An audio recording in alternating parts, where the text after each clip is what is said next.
Okay, so I'm currently rereading a document called Inhabiting Place. It had to do with my master's thesis project and the process of moving people from a green building to a regenerative building.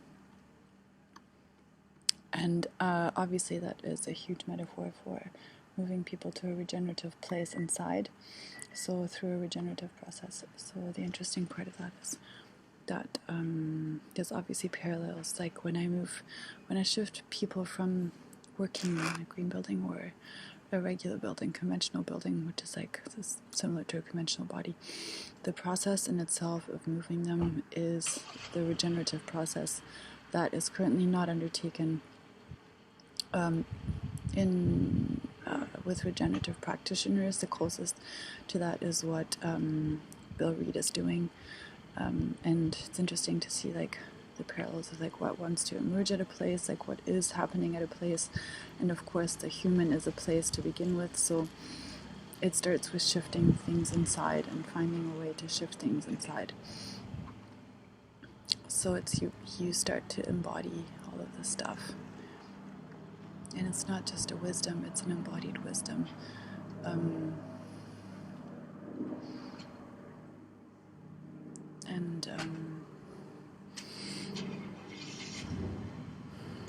A large extent of our experiences of place is shaped through the patterns we embody, mental, emotional, and behavioral. So the regeneration is, of course, like what is encoded in our genetics, in our DNA, in our cells. So it starts within every single cell of our being. Past experience, knowledge, and an interesting connection that was also my master's thesis that I would like to record right now is the role of expectations and how it can actually trap us in a position of lack rather than abundance, because we have created an image of what makes us feel when, or what actually makes us feel a certain way, when that is not true, that because we are attaching it to an outside circumstance that will make us feel a certain way. But our internal states are not only tied to our external experience. It's more an inside kind of feeling that is then reflected back to us by the outside. So it's the wrong way around. So expectations are based on projecting into the future how I will feel when I have achieved a certain external situation that may or may not actually bring us the feelings that we desire inside, because if we do not shift anything on the inside, then the external situation will naturally not bring us what we are seeking to feel inside.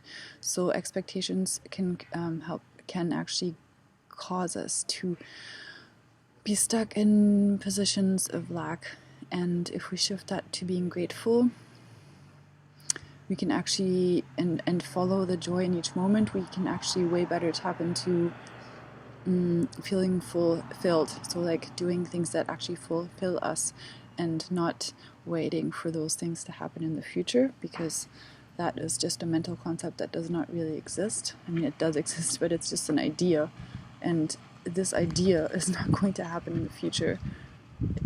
I mean, it could, but we also need to start grounding it into the moment, in the now. So that's interesting. So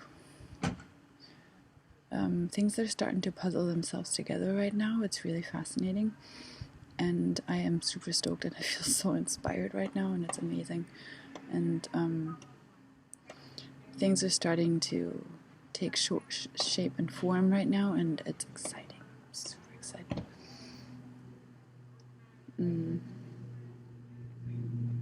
It's also somewhat overwhelming.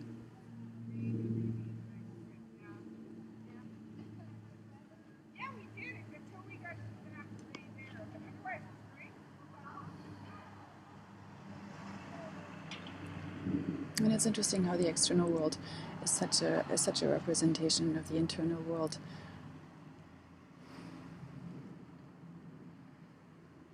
You know, it's I live in this shitty house, and it's not what I wanted, and it's not where I choose to live, and yet my inner state of being, my sense of worth, is not connected to how amazing this house is.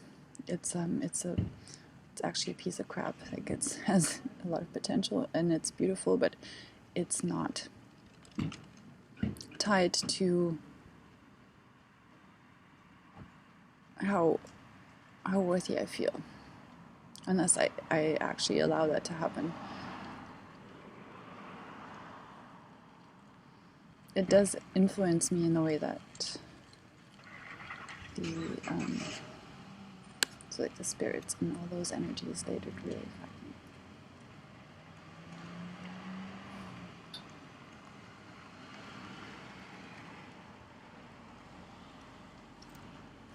So that energy did really affect me because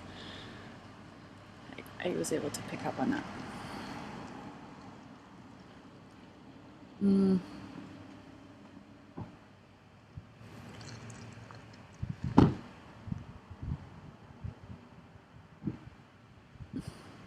Yeah, so it's interesting. I'm returning to a place where I feel like I have been before, and I'm reclaiming parts of me that I feel like I've lost for who knows what reason.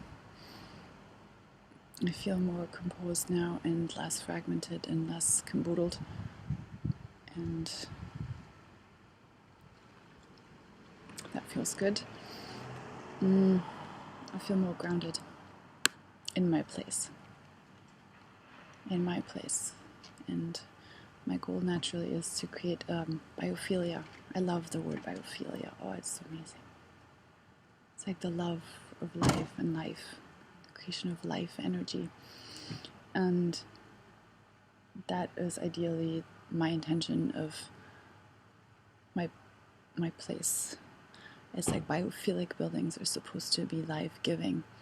So the building itself is supposed to be life-giving, and maybe it does, but maybe the intention of the building that you're in can also influence, if you connect it at a deeper level with the internal processes of the people within a place, you can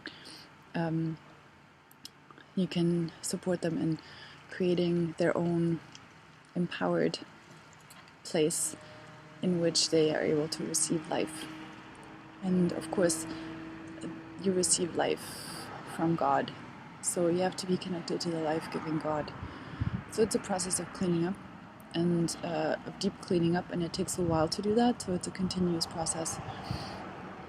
And even now I feel really good, and I know that there's always more, even though part of me is like really in denial of that, doesn't want to face that. There's going to be more, but it's nice to have like a basis of contentment and of joy and those kinds of things that you can return to, and that the purging is great and it's necessary, but it's, you have like a more solid core, I guess, and that's great. So I'm going to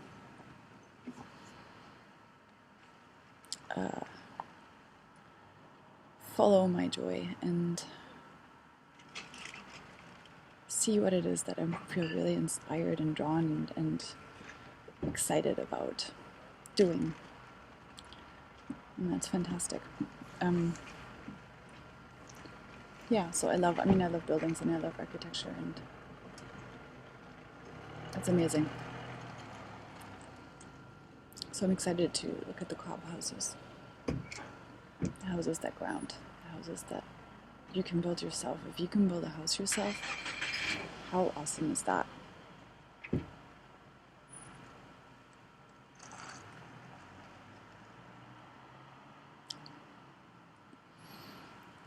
But I would really like to integrate the process.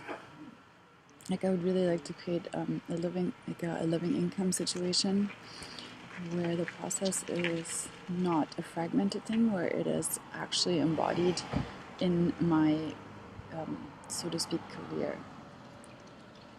in my living income situation, so that I have an integrated regenerative business.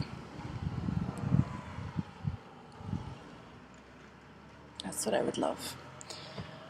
So now I gotta go to the washroom, and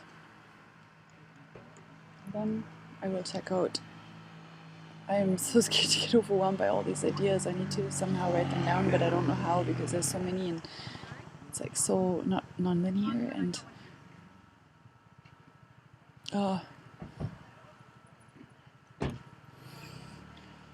to make sure that I don't get stunted by the massive amounts of ideas. So I don't know if I'm still recording this. I hope so because I might have to listen to this again. Okay, bye.